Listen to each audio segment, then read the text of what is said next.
Hey guys, welcome to my vlog. It's Emily here. This is a day in the life of a PhD student. So I actually just passed my qualifying exam, which is pretty awesome. So I'm just kind of catching up on some work that I didn't do while I was studying that week prior to my exam. So today I'm doing a Western blot of my cell lysase that I collected a couple of weeks ago. I have to quantify the protein first, and then I run the SDS page, and then I transfer onto nitrocellulose membrane.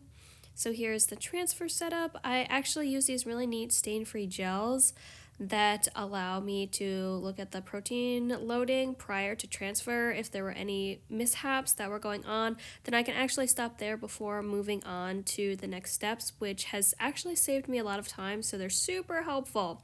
They're actually from Biorad, so if you want the link or are interested in that, just comment below and I can give you that information. Like I said, they're super helpful and they've definitely saved me a couple of times. So here's the SDS page running. I took this video in slow-mo. I thought it was pretty cool, but now since I'm looking at it, it is moving quite slowly. Then here is a video of me breaking open the cassette for my SDS page. So we use these ones from Biorad that are pre-cast already, so we don't pour our own gels. However, I do know how to do that because I used to do that in undergrad.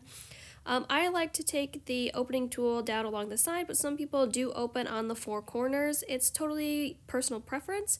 Some people like to open the gel in the air. I personally like to open it on the bench. So this is right before I take my stain-free image. You have to open the gel up and then you gently place it onto the imaging platform on the ChemiDoc, which is a Biorad product.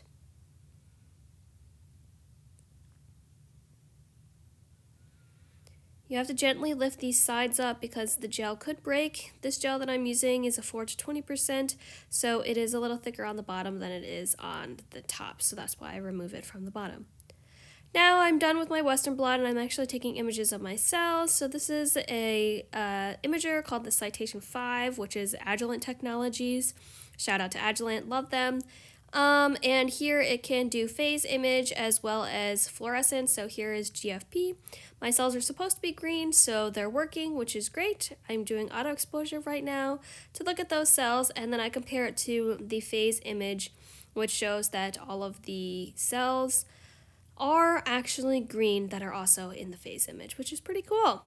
Thank you for listening to my vlog. I really appreciate it. Make sure to like and subscribe to my channel. And here's a picture of me at Poster Day, which I won an award for that I'll be receiving later this week. So yay! Have a good day!